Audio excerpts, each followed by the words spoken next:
Hallelujah. Praise the name of the Lord Jesus Christ, King of Kings and Lord of Lords. Father, thank you so much sa iyong kabutihan. Thank you, Lord, sa panibagong umaga na kami ay nandito na naman upang ikaw ay aming pasalamatan, upang ikaw ay aming kilalanin, upang ikaw ay aming itaas. Kung ikaw ay aming ipakilala sa sanlibutan na ikaw ang Diyos na buhay, na ikaw ang Diyos na puno ng kaawaan. Oh, hallelujah, Jesus. Hallelujah, Jesus. Thank you, Lord, sa iyong kabutihan. Panginoon sa Kristo, pinupuri ka namin, pinasasalamatan ka namin. Ikaw ang Diyos na buhay. Karapat-dapat at walang iba.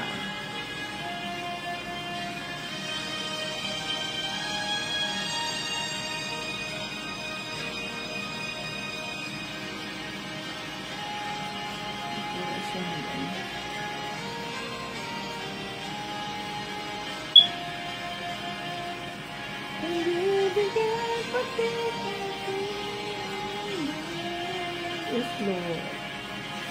Thank you, Lord. Hallelujah, Jesus. You are good at all times.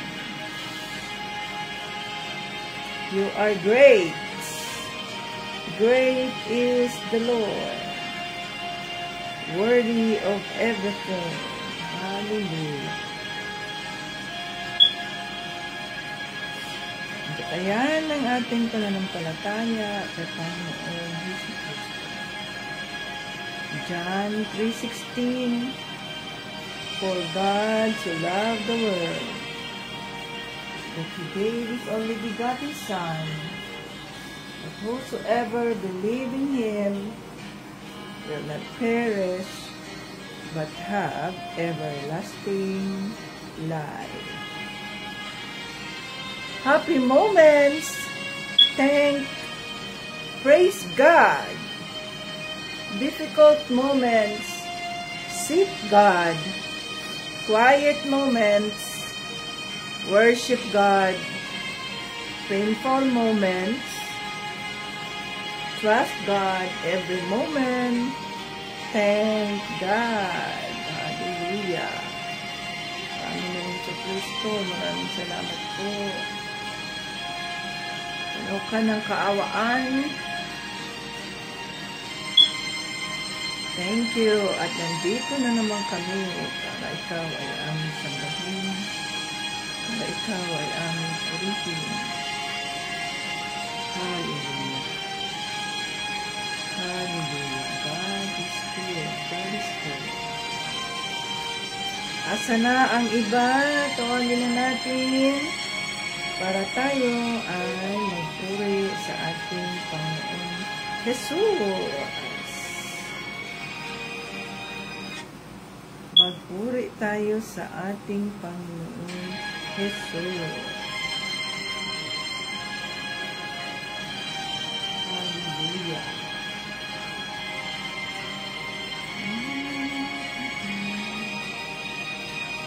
God is good. God is great. Dito na ba tayo? Magpuri tayo sa ating Panginoon Jesus. Maraming salamat at kayo ay nandito kayo. Thank you for joining. Salamat sa inyong paghihintay. At ako ay dalitan.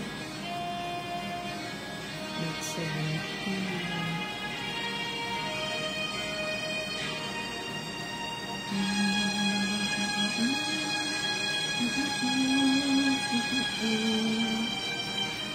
Okay.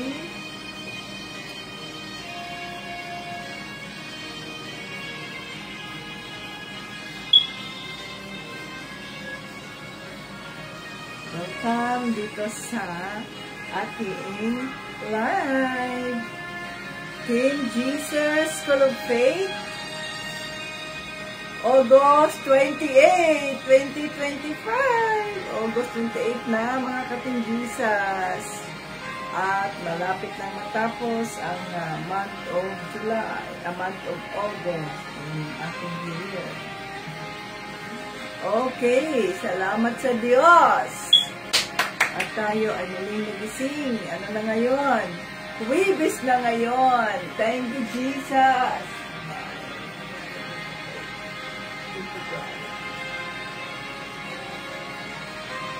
Huwebes is real.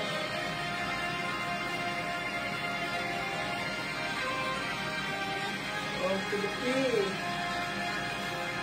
Malapit nang matapos ang buwan ng Agosto. The Lord willing. Magpuri tayo sa ating Panginoon. Welcome dito sa ating live. Team Jesus, members, joiners, Facebook viewers, YouTube viewers.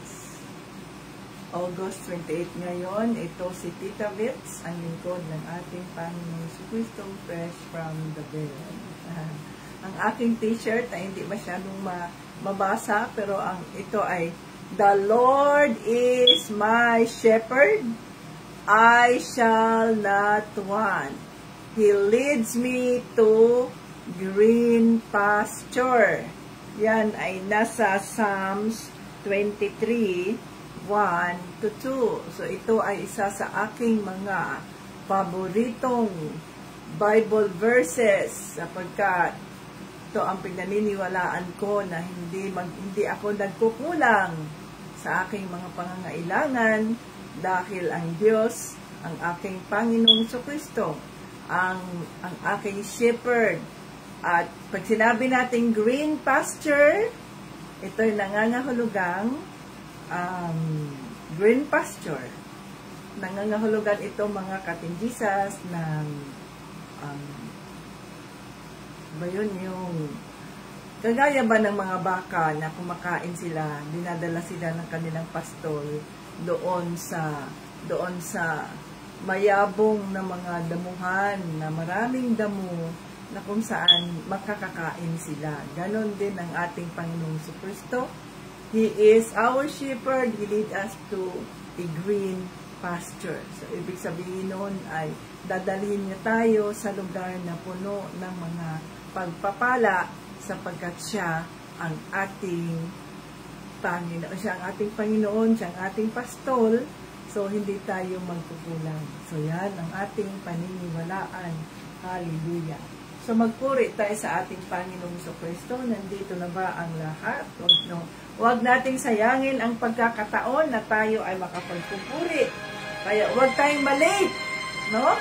Para hindi kayo mahuli sa pagtanggap ng mga pagpapala ng ating Panginoong Jesus.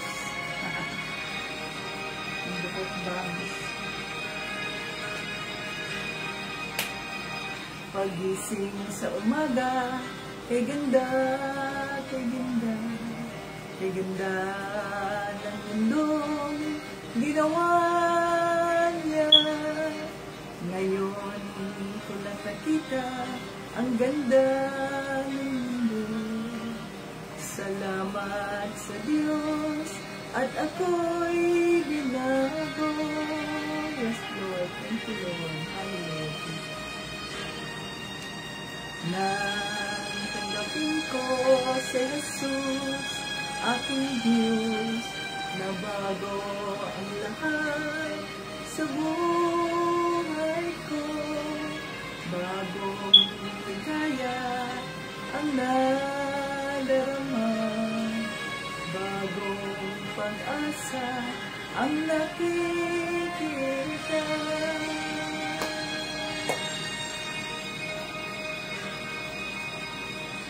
Lahat ay aking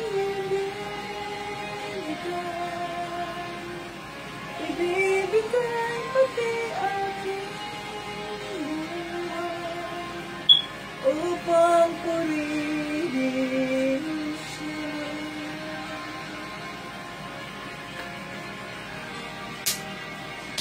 lahat ay aking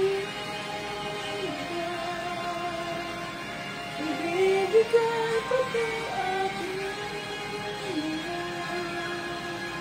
upang purihin siya.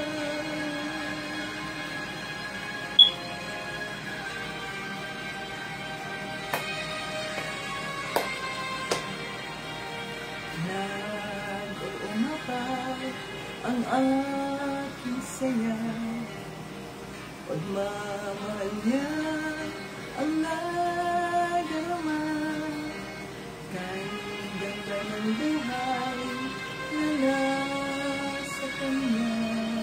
Purihin ang Diyos, purihin si Jesus.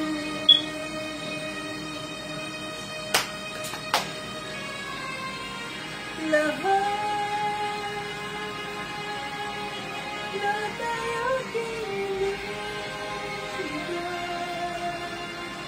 ibibigay pati aking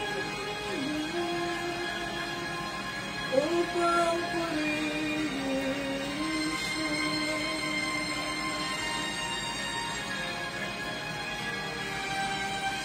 Lahat ay aking ibibigay pati aking upang purihin siya.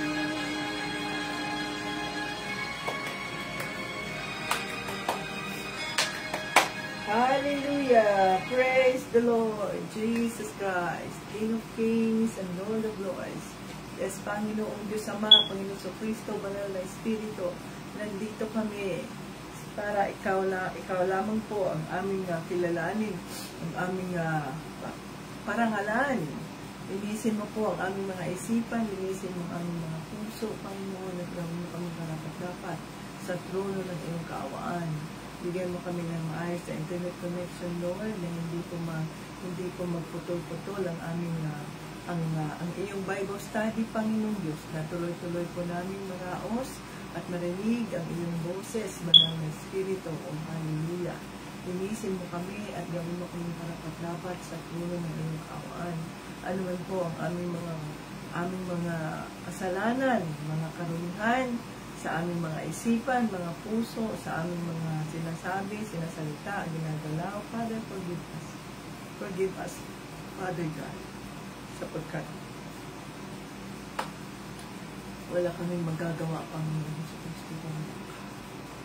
Sa bawat araw na kami ay nagising, ito ay malaking pribilehiyo na makapagsilbi na naman sa inyo. Kaya napakabuti po. Salamat po sa kalakasan ng aming pangatawan. Salamat po sa maayos na isipan, sa maayos na pangangatawan. Praise the Lord Jesus Christ. Oh, hallelujah.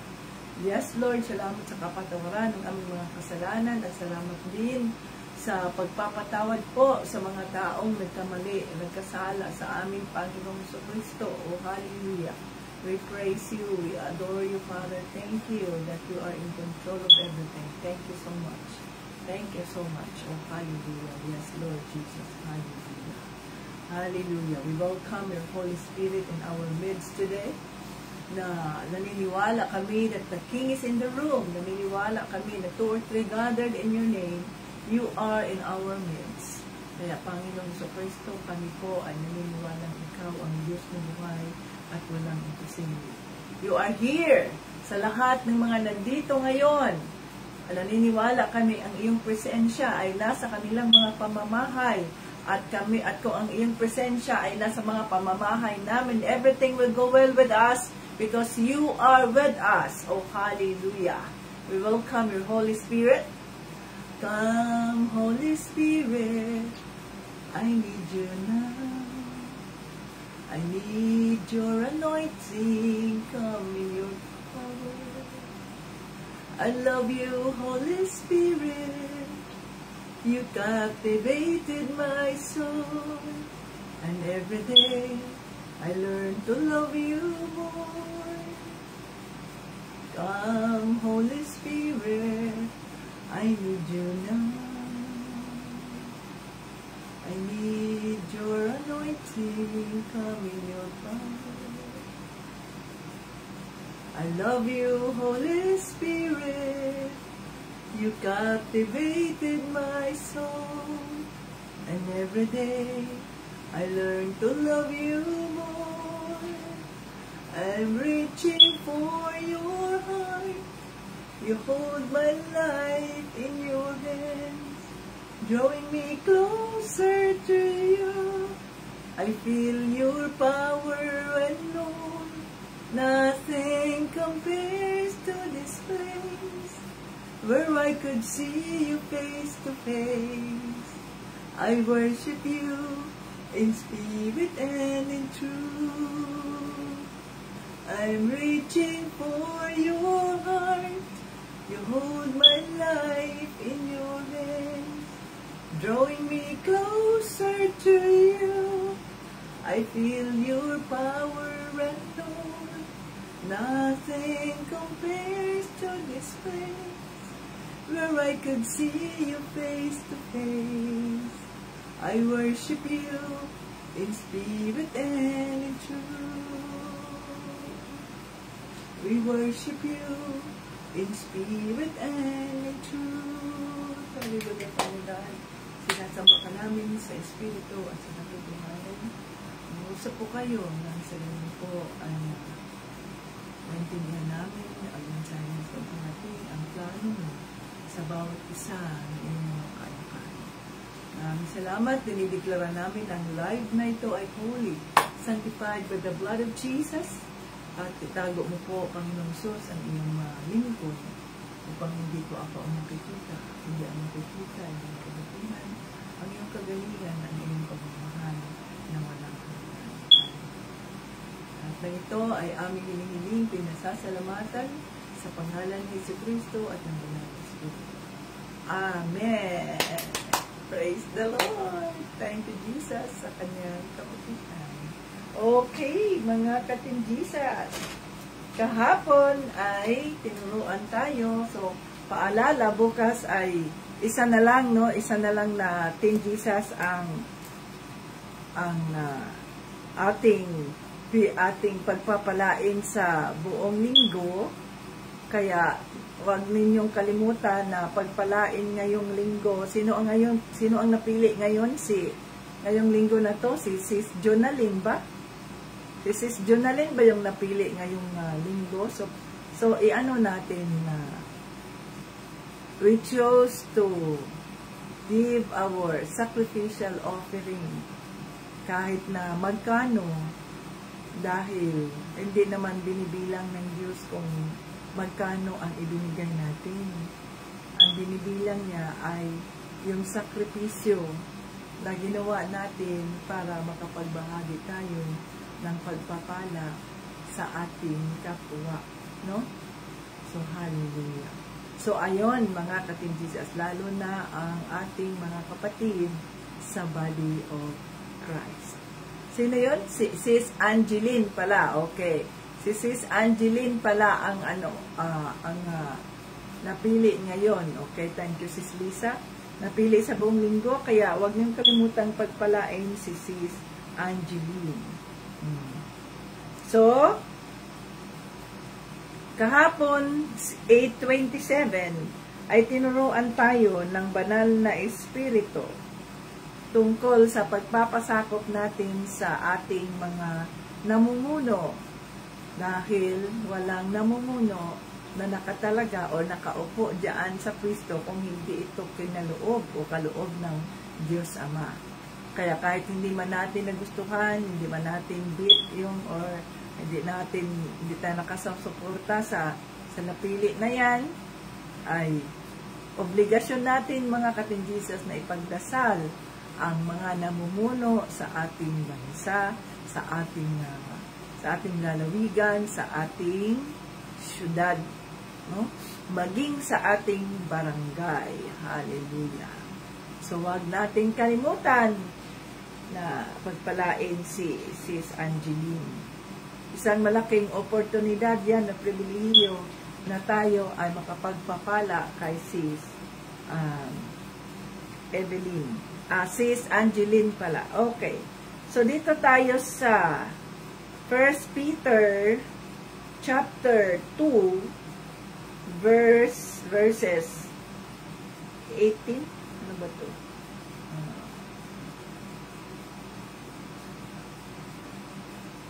Verses 18 to 25. Ayan. So, 18 to 25 tayo, mga katinjisas. Sanangin yung mga Biblia, basahin natin ang mensahe ng ating Panginoong Hesukristo. Okay. Tularan ninyo si Kristo. Mga alipin, sundin ninyo ng may takot sa Diyos ang mga amo ninyo. Hindi lang ang mababait, kundi pati ang malulupit. Sapagkat pagpapalain kayo ng Diyos kung tinitiis ninyo ang mga pagpapahirap kahit wala kayong kasalanan dahil sa nais ninyong sundin ang kalooban niya. Pero kung parusahan kayo dahil sa ginagawa ninyong masama, wala ring kabuluhan kahit tiisin ninyo ito. Ngunit kung pinaparusahan kayo kahit mabuti ang ginagawa ninyo at tinitiis ninyo ito, kalulugdan kayo ng Diyos. Ang mga pagdurusa ni Kristo para sa atin ang halimbawang dapat nating tularan. Ito dapat nating tularan. Ito ang dahilan kung bakit tayo tinawag para tularan natin ang buhay ni Kristo. Hindi siya nagkasala o nagsinungaling man. Iniinsulto siya, pero hindi siya gumanti ng insulto. Pinahirapan siya, pero hindi siya nagbanta. Ipinagkatiwala niya ang lahat sa Diyos na humahatol ng makatarungan. Si Kristo ang umako sa mga kasalanan natin nang ipako siya sa krus para iwanan na natin ang buhay na makasalanan at mamuhay ng matuwid. Dahil sa mga sugat niya, gumaling tayo para tayong mga tupang naligaw noon, pero nakabalik na tayo ngayon sa Panginoon na tagapag-alaga at tagapagbantay ng ating buhay. Hallelujah. So, ayan mga katinjisas. Salamat po Holy Spirit sa mga salita. Tulungan mo kami po na maintindihan namin ang nais mo parating. At ito po ay lalong magpapatatag sa aming pananampalataya at Panginoon Jesus. In Jesus' name, amen. Okay. So, tularan natin si Kristo. Ang sabi dito, kapag tayo, kung mayroon tayong mga amo at nagmamalupit sa atin ang ating mga amo, mabuti man o hindi, sabi dito, mabuti o masama, sundin natin ang ating mga amo na may takot sa Diyos. No? Na kahit malupitan tayo, na kahit magawa tayo ng mabuti. Pero kapag nagmamalupit sa atin ang ating mga amo, kung sino man ang may mga amo ngayon, diyan sa inyo, dito sa amin, ay mga katinjisas, nagdahil sa ating mga masamang ginawa, walang kwenta yon, walang kabuluhan. Pero kapag tayo ay pinagmamalupitan, kahit na mabuti ang ating ginagawa, ang Diyos ang magpapala sa atin. Hallelujah. At sabi dito, mga katinjisas, sa salita ng Diyos, no? Ang pagdurusa ni Kristo, o nandiyan sa 21. Ang pagdurusa ni Kristo para sa atin ang halimbawang dapat nating tularan.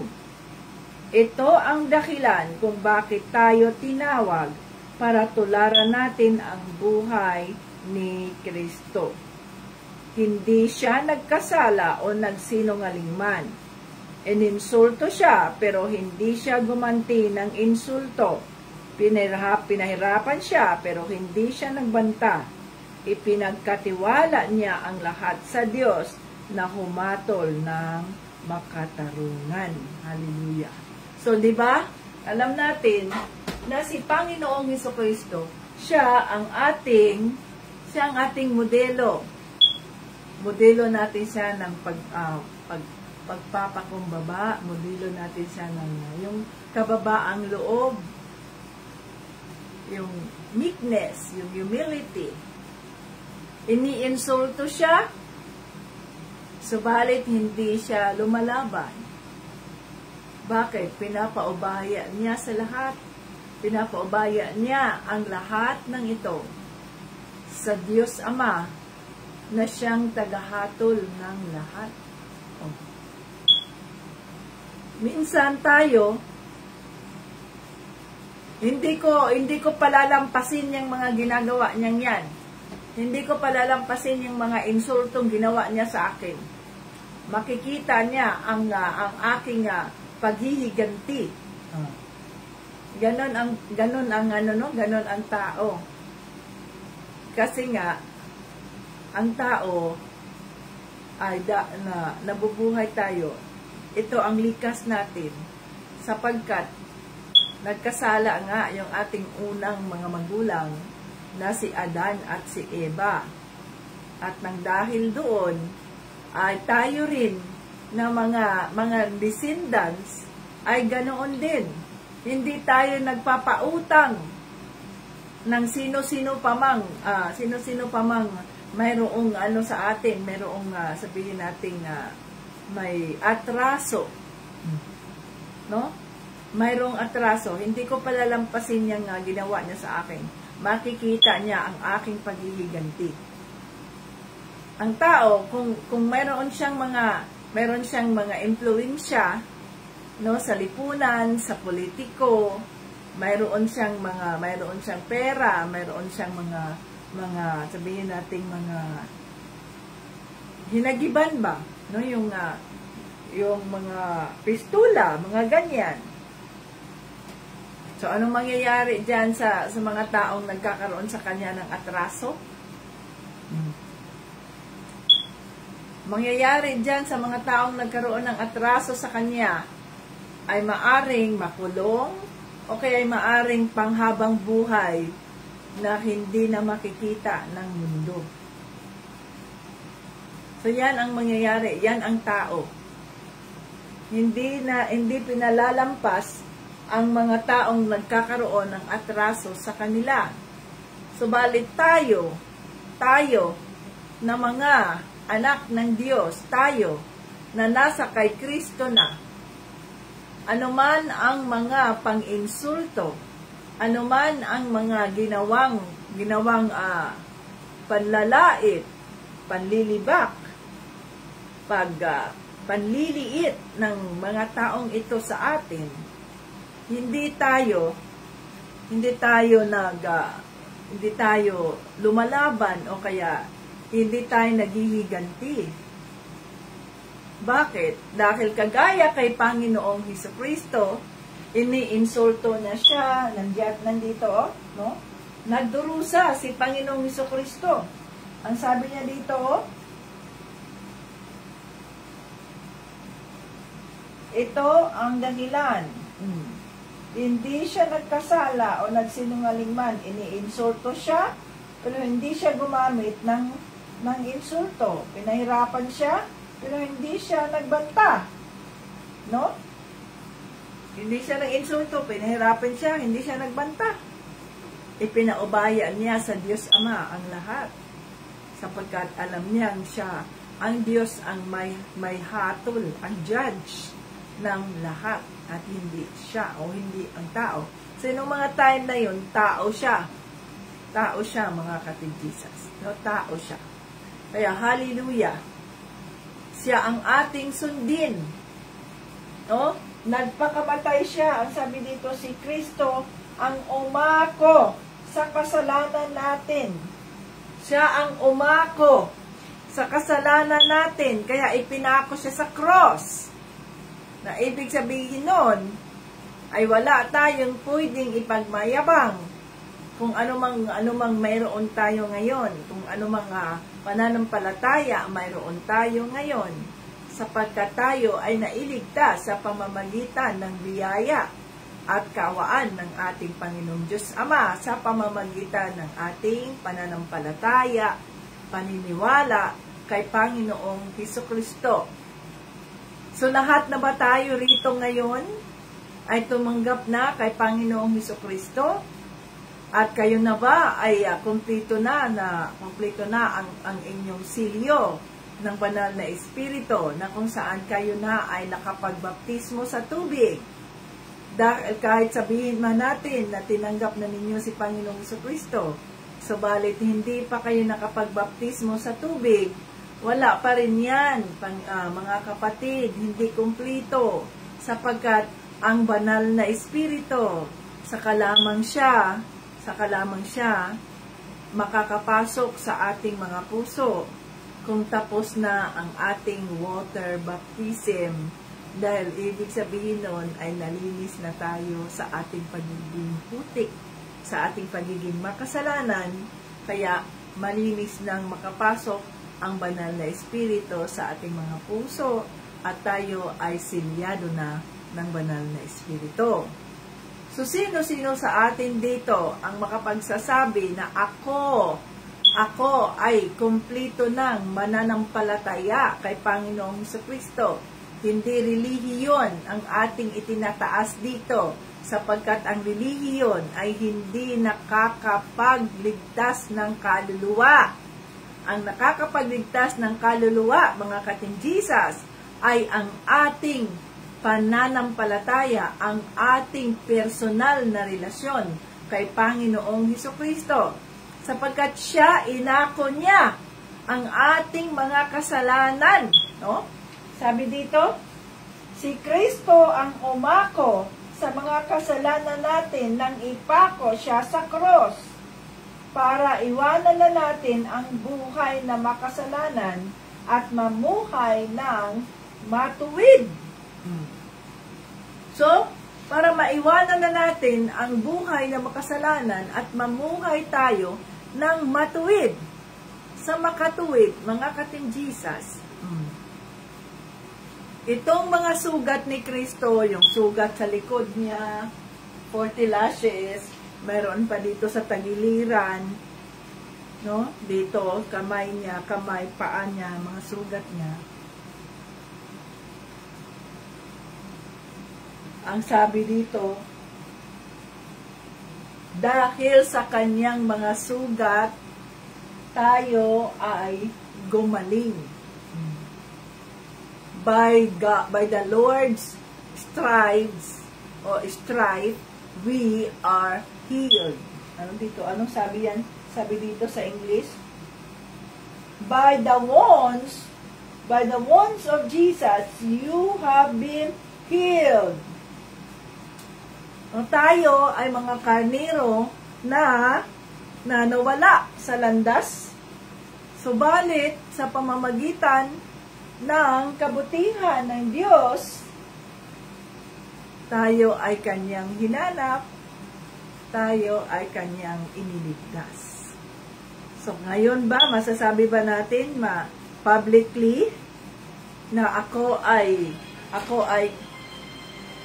tagasunod ni Kristo? Ako ay mananampalataya kay Panginoong Hesukristo? Masasabi ba ninyo? Lahat na ba tayo nandito, nagjo-join sa ating Bible study, ay alam ang inyong spiritual birthday? Yun yung time na kung saan tinatagpo kayo ng ating Panginoong Hesukristo at kinilala mo siya, nagsisikas yung mga kasalanan, kinilala mo siya, humingi ka ng kapatawaran, tinanggap mo siya bilang iyong Diyos at tagapagligtas. At simula ng araw na yun, nagbago ang buhay mo sapagkat binago ka ng Diyos. So ito bang lahat ng nandito sa ating Bible study ay maituring natin?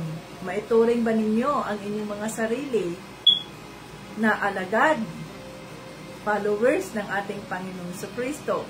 Silyado na ba kayo ng banal na Espiritu? Kailangan ninyong ideklara yan. Hallelujah! Kasi public declaration itong nandito sa atin. Nakikita ito ng lahat. Nakikita din ito ng demonyo. So kung hindi kayo sigurado sa inyong pananampalataya, sa inyong kaligtasan, gawin yung sigurado.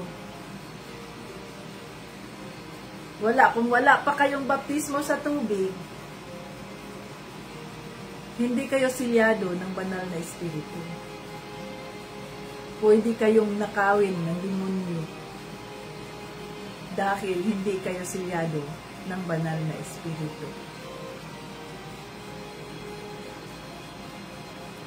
Kung nakilala na ninyo si Panginoong Jesucristo at naintindihan ninyo ang sakripisyong ginawa niya para sa iyo, upang sa ganoon, lahat ng panglalait, lahat ng pag-insulto na ginawa ng tao sa kanya ay kanyang tinanggap ng mapayapa, tinanggap ng may pagpapakumbaba. Hindi siya lumaban. No? Lahat ng ating kasalanan ay siya ang umakot. Sa makatuwid, sino tayo ngayon na magmamayabang, na magmamatigas ang ulo? Andiyan si Panginoong Jesucristo kumakatok sa mga puso ninyo, sa mga puso natin. Sino-sino pa ang hindi tumanggap sa Kanya? Kumakatok siya. Papasukin mo ba siya? Kung papasukin mo siya sa puso mo, tanggapin mo siya. Talikuran mo ang iyong mga kasalanan. Dahil maaring ikaw ay isang tupang ligaw. Pero nang dahil sa kaawaan ng ating Panginoong Diyos Ama, ikaw ay natagpuan, nakilala mo, nalaman mo ang katotohanan. Kaya huwag ninyong sayangin ang pagkakataon. Do not take it for granted, mga katinjisas, sapagkat hindi natin hawak ang buhay. Hindi natin hawak ang ating buhay. Ang buhay, ang bukas, ay hindi sigurado. Subalit, ang kamatayan natin ay sigurado. Kailangang maging handa ang ating mga kaluluwa sa pagharap natin sa tagahukom, ang Diyos Ama. No? Huwag ninyong baliwalain, nagsasalita ang banal na Espiritu. Kung hanggang ngayon, tinanggap niyo si Panginoong Jesucristo, subalit hindi kayo nagpabaptismo, wala pa sa inyo ang banal na Espiritu.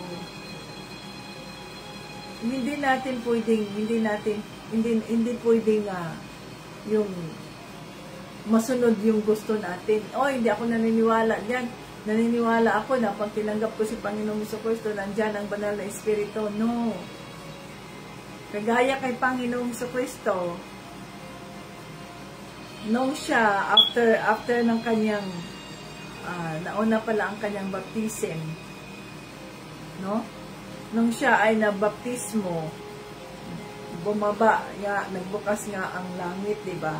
Narinig yung boses ng Diyos Ama, "Behold, this is my Son, whom I am pleased." At ang Holy Spirit ay parang, ang nakikita doon ay parang dove na pumatong dito sa shoulder, balikat ni Panginoong Jesucristo. Kaya yun. So, nangyari lamang na dumating ang banal na Espiritu nung nagbaptismo na si Panginoong Jesucristo. Ganon din, tularan natin si Panginoong Jesus. Ganon din ang mangyayari sa atin. Kailangan natin mabaptismo sa tubig. Kung kayo, hindi pa kayo nabaptismo sa tubig at kinikilala ninyo, kayo ay tagasunod ni Panginoong Jesucristo, hindi pa buo ang inyong pagiging Kristiyano. Kasi kailangan kayong masilipan ng banal na Espiritu. Kailangan kayong masilipan. So kung sino-sino man ang kinakausap ngayon ng banal na Espiritu, huwag ninyong ipagbahala yan, ipagwalang mahala. Punta kayo sa isang local church, i-request nyo sa pastor. Kung nag-join kayo sa isang local church, i-request nyo sa pastor na kung pwede ay magpabaptismo ka sa tubig. Kung ayaw naman ng congregation o ng pastor na ibaptismo ka kasi kailangan ka pa nilang ganyan, kailangan pang may mga requirements, kailangan may mga ganyan. Wala man yung sinabi sa Biblia ang requirements. Hindi rin sinabi na ay kailangan ka pang mag-attend ng sessions na ganito para mabaptismo ka. Wala man yung sinabi. Ang tao na gustong mabaptismo, baptismo kung mayroon dong isang kapatid na Kristiyano. Pwedeng siyang magbaptismo dyan sa taong yan. Yan ang problema sa mga churches Gumagawa sila ng sarili nilang policies. Walang problema yan kung gusto mong magpa-member dyan sa church na yan. Kagaya dito sa atin, sa Team Jesus, meron tayong qualification. Kailangan na mag-join kayo sa Bible study for 3 months para mahasa kayo, maintindihan nyo ang salita ng Diyos, ang ating purpose kung bakit ginagawa natin ito, bakit ang tawag sa atin ay Team Jesus. Pero pagdating sa pananampalataya at pagdating sa pagbaptismo sa tubig, walang requirement yan, mga ka-Team Jesus. Desisyon yan ng tao. Hindi mo kailangan sabihin, oy, maghintay ka muna ng 6 months. Oy, paano kung namatay na yung tao na yan, wala pang 6 months? Cargo mo yan. Yung nagsasabi ng ganyan, yung pinahihintay yung isang tao, cargo niya yan. Sisingilin siya ng Diyos niyan. Ang dugo ng taong ito ay sisingilin siya ng Diyos. Sapagkat bakit niya ginawa yan? Gayong itong taong ito ay gusto na niyang magpabaptismo. Pinahihintay pa. No? Pinahihintay pa. Ito pang ganito natin. Ito pang ganito natin. Hindi pwede ganyan.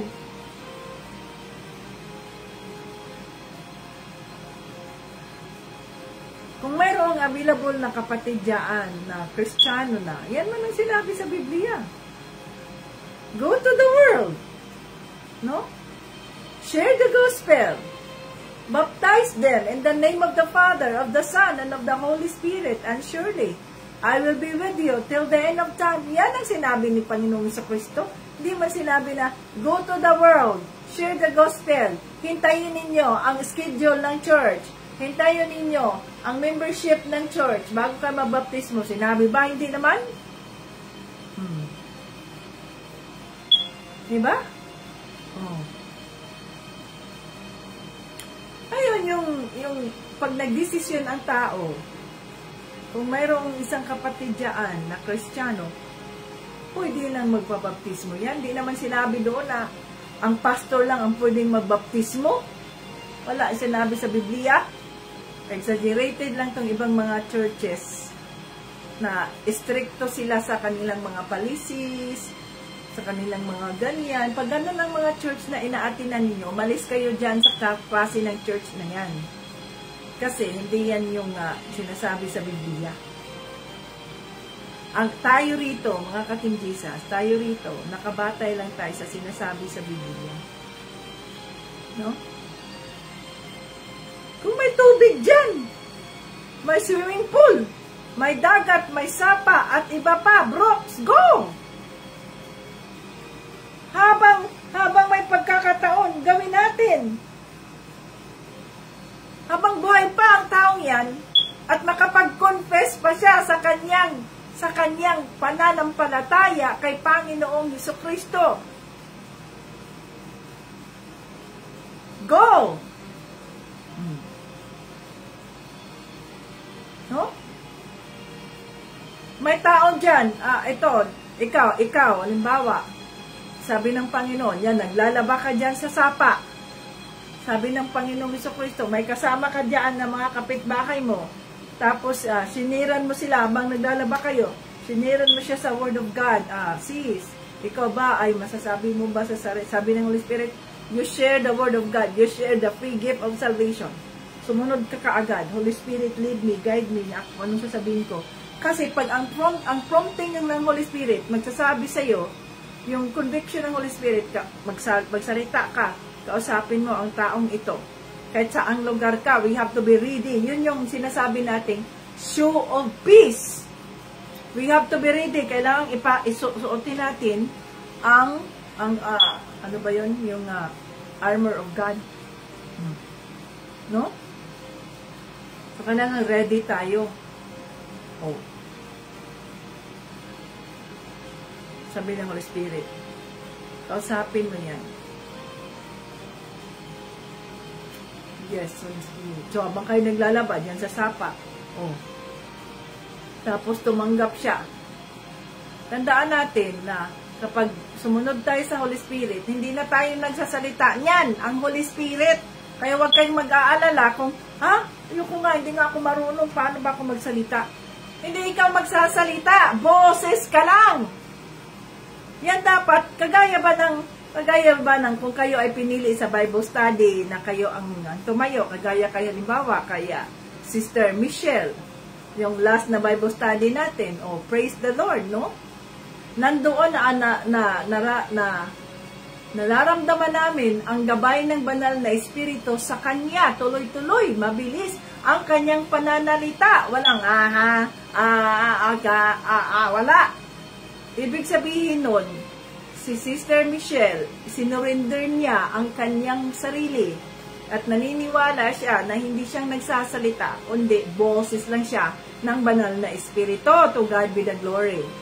So, kagaya ko, halimbawa, kagaya ng iba nating mga kapatid, hindi tayo ang mga nagsasalita, boses lang tayo. Boses lang tayo, ang nagsasalita ay ang banal na Espiritu. Kaya hindi tayo matatakot, hindi, anong gagawin, anong sasabihin ko dyan? Kung naniniwala tayo sa banal na Espiritu at nakikinig tayo sa Kanya, hindi tayo manghihiya, hindi tayo matatakot, anong sasabihin ko dyan? Siya ang magsasalita, ang banal na Espiritu. Naintindihan ninyo yon? Ngayon, kung sinasabi ng banal na Espiritu, naglalaba kayo dyan sa sapa, saan kayo dyan? O kayo ay naliligo sa dagat, mayroong ibang mga naliligo, at sabi ng Holy Spirit, yan, naliligo kayo dyan, mayroon dong mga naliligo din, at sabi ng Holy Spirit, kausapin mo ang babaeng yan. Babae sa babae tayo, hindi pwedeng lalaki sa babae, babae sa lalaki, ha? Babae sa babae, lalaki sa lalaki, ganun tayo. Ganun ang ating ministry, mga ka-Team Jesus, para maiwasan natin ang mga tukso, okay? Ang lalaki dapat ang mag-minister. Kung ikaw, babae, kilala mo itong ibigay mo siya sa asawa mong lalaki. Kung ikaw lalaki, kilala mo itong ganito, kailangan niya ng tulong, ganito prayer, ibigay mo siya doon sa asawa mong babae. Ganon yon. Okay? Ganyan yon. Ngayon, so itong babaeng ito, ikaw, babae ka, naglalaba kayo sa sapa, nag-uusap-usap kayo, sabi ng Holy Spirit, ibahagi mo ang kaligtasan. No? Yes, Holy Spirit, gabayan mo ako na masabi ko kung ano ang gusto mong sabihin.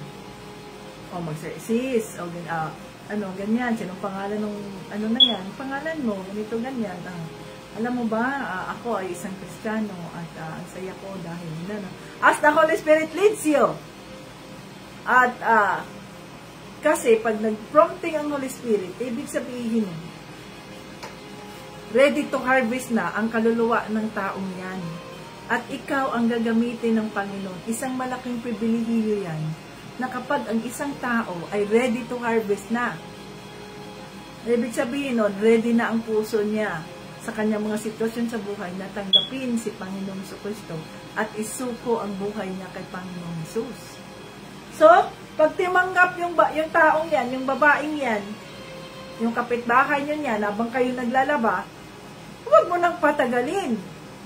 Yes, tanggapin mo ba si Panginoong Jesucristo? Handa ka bang magpabaptismo? Sapagkat ang pagtanggap at pagbaptismo sa ating katawan, hindi nangangahulugang nagbago tayo ng relihiyon. Ito'y nangangahulugang tinanggap natin si Panginoong Jesucristo, naintindihan natin na tayo ay makasalanan at kailangan nating linisin, kagaya ng ginawa ni Panginoong Jesucristo bilang tao, nagpabaptismo siya sa tubig upang malinis siya kahit wala siyang kasalanan. No? So, ganun din tayo ay makasalanan dahil sa ating mga ninunong si Adan at si Eva. Kaya kailangan nating mabaptismo, malinis sa pamamagitan ng submersion in water. Ikaw ay willing ka bang gawin yun? Andiyan ang tubig. Yes, diretso na kayo kaagad. Ganon yun eh. No? So, diretso na. Huwag nyo nang ipabukas. Huwag nang, sa susunod na lang, sa makalawala lang kasi nagmamadali ako. No! Pag nandun ang prompting ng Holy Spirit, do it! Wala lang wag, whatever. Gawin na kaagad yan, mga katingisas. Huwag nating ipagpabukas ang pwede nating gawin ngayon. Sapagkat hindi natin alam kung ano ang mangyayari kinabukasan. Pag may prompting ang Holy Spirit, do it. Let it be. I'll do this for you, Lord. Ganun dapat ang ating mga attitude ba? Ang ating attitude. I'll do it for you, Lord. Ganun dapat. Hindi yung, saka na lang, ano na lang. No! Do it! Dahil higit pa sa iyong paglalaba, higit pa sa iyong pagtatrabaho, higit pa sa kahit na ano paman, ang pagsunod sa kalooban ng banal na Espiritu para sa isang kaluluwa. Nandiyan na kayo sa dagat, nandiyan na kayo sa tubig, go! Ganun yun, mga katingisas. In season and out of season. Yan ang pakahulugan ng show of peace. Kung sa armor of God ba? Put on the helmet of salvation, breastplate of righteousness, no? Yung shield of faith, yung belt of truth, yung sandal of peace, yung sword of the Spirit. Yan. So, sinusuot natin yan araw-araw, paggising natin, ayan, bago tayo umalis, ganyan, sinusuot natin yan. Kaya, in season or out of season, tayo ay magbahagi sa salita, sa kaligtasan, sa libreng kaligtasan na iniaalay ng ating Panginoong Jesucristo para sa sanlibutan. May mga pagkakataon na ang Holy Spirit nag-prompting na sa atin na gawin natin yun, subalit ayaw natin. Bakit? Ayaw natin ipakilala na tayo mga Kristiyano. Bakit? Kasi kung masama ang ginagawa natin, masama ang practice natin sa ating kapwa, syempre nahihiya ka na magbahagi sa salita ng Diyos. Kasi paano sila maniniwala sa iyo? Ikaw nga mismo ang gumagawa ng kabalbalan. Kaya nga mga katingisas, tayo nga ang maging modelo. Modelo tayo eh. Ilaw tayo ng sanlibutan. Kaya as much as possible, gayahan natin si Panginoong Jesucristo. No, siya naman talaga ang modelo natin, walang iba. Para sa ganun, hindi tayo mahihiyang magbahagi sa salita ng Diyos, sa kaligtasan na ibinigay ng ating Panginoong Jesucristo sa kanyang simbahan. Dahil hindi, wala silang nakikitang butas sa atin. Okay? So tayo ay mga tupang ligaw. Subalit, hinanap tayo ng Panginoong Jesucristo dahil siya ang ating tagapagbantay. The Lord is my shepherd. I shall not want. He leads me into green pasture. Hallelujah. Father God, thank you, Lord, sa iyong kabutihan. Thank you, Lord, sa matiwasay, Lord Jesus, na Bible study, ang iyong Bible study, Holy Spirit. Salamat po sa iyong presensya. Salamat ang ikaw ay nangusap sa bawat isa. Thank you, Holy Spirit. Dinideklaro namin, kami po ay kumpletong tagasunod ni Panginoong Jesucristo, silyado ng banal na Espiritu. Oh, hallelujah! Covered na by the blood of Jesus. Oh, hallelujah! Maraming salamat po sa iyong mga salita. Maraming salamat po, Panginoong Jesucristo. We praise you, we adore you, Jesus, King of Kings and Lord of Lords. You are so great. You are so great. Thank you so much, O Lord. Sino-sino man po, Panginoong Jesucristo, ang nandito ngayon sa iyong live, na hanggang ngayon ay hindi pa sila nakatanggap sa iyo, hanggang ngayon ay hindi pa sila nabaptismo sa tubig, Lord. Tatagpuin mo sila, Panginoong Jesucristo, banal na Espiritu, convict them. At ikaw po ang mag-provide ng kanilang pangangailangan. Ikaw po ang magpadala ng iyong mga anak upang sa ganun po, there is no delay sa kanilang deklarasyon bilang iyong tagasunod, bilang iyong mananampalataya, Panginoong Hesus. O hallelujah, na sila rin ay maging silyado sa banal na Espiritu. At kahit na ano pa man ang gagawin ng demonyo, no one can separate us from the love of God. O hallelujah, sapagkat kami ay silyado na ng banal na Espiritu at kami ay natakpan ng dugo ni Kristo. Hallelujah, hallelujah. Salamat po, Panginoong Hesus. Salamat po, Lord. Bigyan mo kami ng boldness, bigyan mo kami ng courage with meekness in our hearts, kagaya ni Panginoong Jesucristo, na puno ng pagpapakumbaba. At sino-sino man po ang mga naglalait sa amin, sino-sino man po ang mga naninira sa amin, Panginoon, nanginsulto sa amin, Panginoong Diyos, hindi namin sila kakalabanin, kundi ipagdasal namin sila sa inyo, na ang iyong kapatawaran ang kanilang mga mararanasan, Panginoong Diyos. Maraming salamat po, Lord Jesus, dahil ikaw ang aming tagabantay. Wala kaming pagkukulang. Salamat po. At salamat dahil mula sa pagiging tupang ligaw, ay pinili mo kami upang nandito na kami sa iyong presensya at maranasan namin ang kapayapaan na hindi nararanasan ng mga taong nasa mundo. Subalit ito'y aming nararanasan sapagkat kasama ka namin. Kasama namin ang banal na Espiritu na siyang aming gabay, our helper, sa anumang aming mga pangangailangan, sa bawat hakbang na aming gagawin. Naniniwala kami ng iyong banal na Espiritu ang aming gabay. Oh, hallelujah. Praise the Lord Jesus Christ, King of Kings and Lord of Lords. Maraming salamat po, Panginoon Jesucristo. Hallelujah. Salamat po, Lord, sa iyong kabutihan. At ano man ang pangangailangan ng mga anak, pinataas namin sa inyo, Panginoong Jesucristo, ang aming bansang Pilipinas, maging ang Amerika, ang bansang Pilipinas, si Presidente Marcos, Lord. Pagpapalain mo po ang kanyang buhay at ang kanyang pamilya, maging si First Lady Marcos, Lord. Ang kanilang pamilya, Panginoon, pagpapalain mo siya, O Diyos. Pinagdadasal namin sila ang iyong gabay sa aming Pangulong na Marcos, O Lord. Ang iyong karunungan, ang iyong discernment, ang iyong Holy Spirit, Panginoon Jesus, ang gagabay sa kanya, ang iyong turuan mo po siya, Holy Spirit, kung paano po pamahalaan ang iyong bansang Pilipinas. Gabayan mo po ang mga opisyalis ng aming bansa upang sa halip na mag-aaway-away, Panginoon Diyos, I rebuke the spirit of greed. I rebuke the spirit of graft and corruption. I rebuke the spirit of selfishness.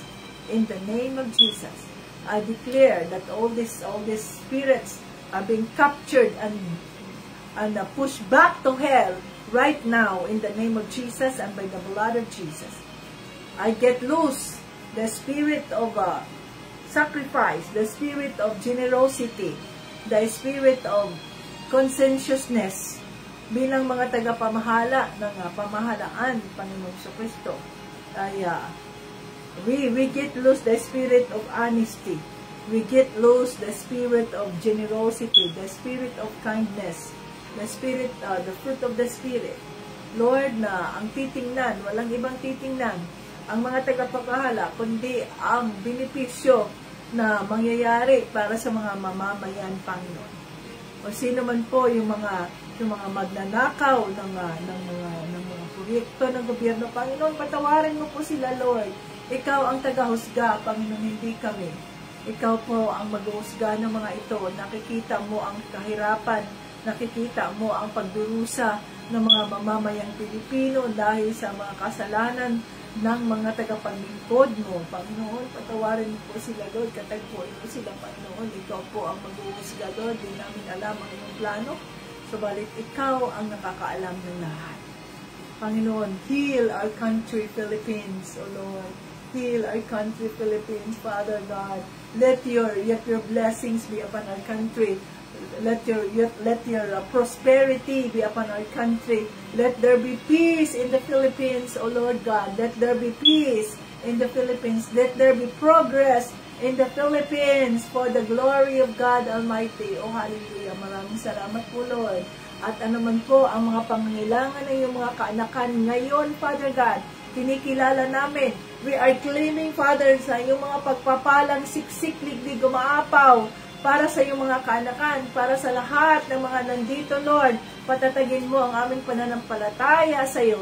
Nang sa ganun, Lord, anuman pong mga problemang kinakaharap namin, hindi kami matitinag, subalit ito'y magpapatibay sa amin upang lalo pa naming panghahawakan ng aming pananampalataya sa inyo, Panginoong Hesus. Salamat po, Lord, sa patuloy na magpapagaling sa katawan ni Tito Brian, ni Tita Lynn, ni Tita Jane, ni Sis Abby, yung kapatid ni Sis Evelyn, Lord. We're claiming His salvation. At kung sino pa man po, si Sis Leah, ang kanyang anak, sino pa man po nangangailangan ng prayer, Lord, nangangailangan ng healing prayer, Father, andito kami ngayon, nagpapakumbaba. Let it come to pass, O Lord. Let it come to pass for your purpose and your glory, na ikaw lamang po ang mapurihan at walang iba. Maraming salamat, O Diyos.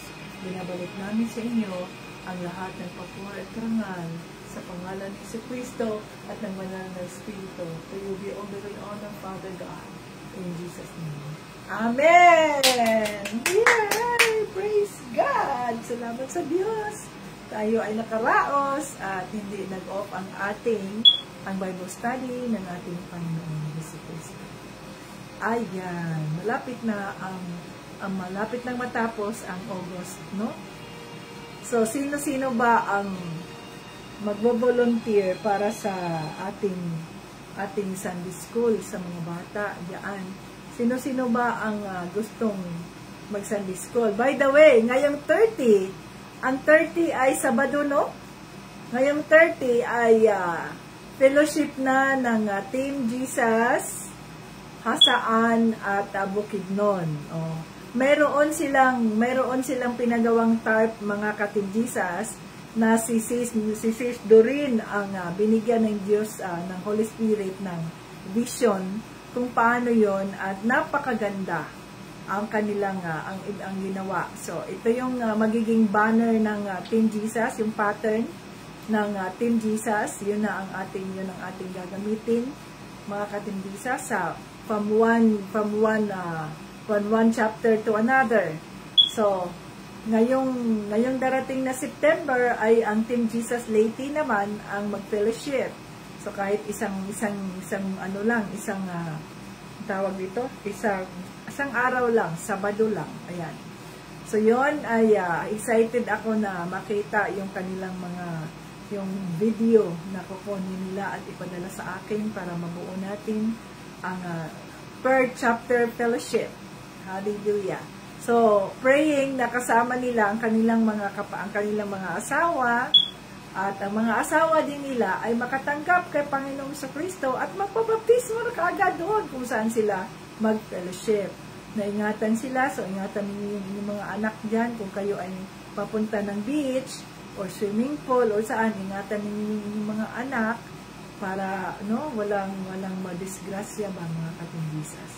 So be mindful and be conscious sa inyong mga anak ang saan na sila pumupunta. Hindi yung kwento kayo ng kwento dyan, ang mga anak nyo na pala ay nandoon na kung saan-saan pumupunta at di nyo alam na nalumos na! God forbid. Kaya, be careful, be mindful. To God be the glory. Hallelujah. So, ayan, mga kating Jesus. So, sino-sino sa inyo ang mag-volunteer? Ang conviction ng Holy Spirit sa akin, sabi ko, Holy Spirit, ano ba ang plano mo tungkol sa Sunday School? So, ngayong 30, wala tayong Bible study. Kasi ang conviction ng Holy Spirit sa atin, kung wala kayong invite, at kung kayo lang, ano ang halaga ng Bible study? So, ang Bible study natin, mga ka-Team Jesus, ay by choice. Kung gusto ninyo na mayroong Bible study sa inyong chapter, be sure na mayroon kayong invites. Kasi, yun ang purpose ng Bible study dyan sa inyong community. Dito, we are doing Bible study every day. Edi kung ang Bible study na ginagawa ninyo ay kayo-kayo lang din ang nagba-Bible study dyan, kayo-kayo lang ang mga nagba-Bible study. Bakit kayo nag-Bible study? Nagba-Bible study naman tayo dito. Okay? So yan ang purpose ng banal na Espiritu. To reach out the community. Kaya tayo nagba-Bible study. Hindi kung wala kayong invite, huwag kayong mag-Bible study. Kasi na-forfeit ang ating purpose to reach out the community.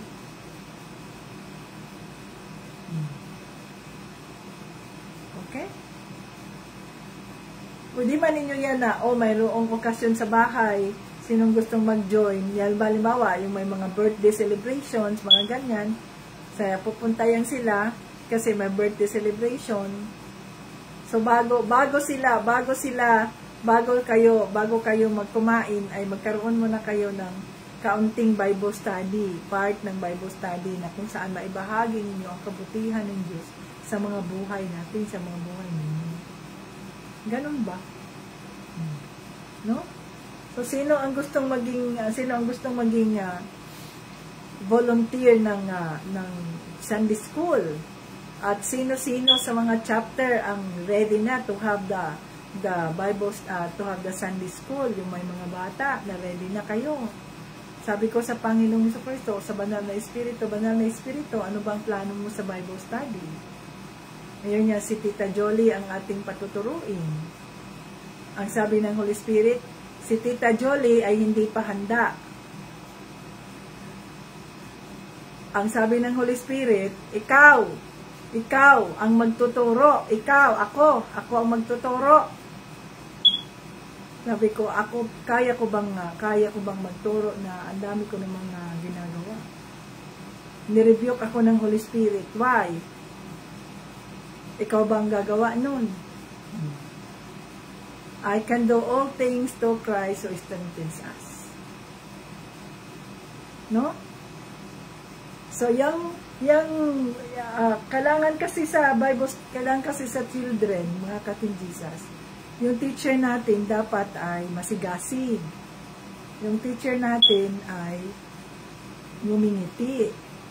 Kailangan di ba sa Sunday School, sa pictures, nagkukumbinsi tayo sa kabutihan ng Diyos. Nagkumbinsi tayo, nagkukwento tayo tungkol sa kabutihan ni Panginoon Jesucristo, na may itong ganito, may itong ganyan. Kailangan na ang ating mga mukha ay makikitaan ito ng saya, ng galak. Galak, saya. Kasi paano tayo makapag-motivate sa ating mga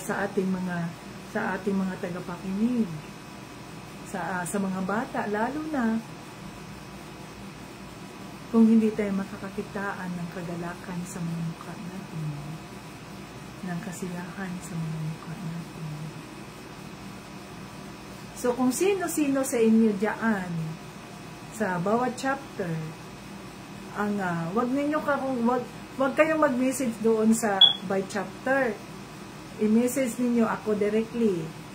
Kung sino-sino ang ready na, ang chapter na ready na to start the Bible study, Sunday School ng mga bata. Para sa ganoon, masama natin yan sa ating budget for the month of September. No? Masama natin yun for the month of September. So, ipagdasal natin ang paraan ng ating Panginoong Jesucristo. Ang Sunday School, yan yung magti-taping, magkukuha ng video. Ang video na yan ay ilagay natin sa YouTube. Ang video na yan, Sunday School natin. At doon sa YouTube natin papanoorin ang ano na yan, yung YouTube at saka Facebook. Doon natin papanoorin ang video na yan.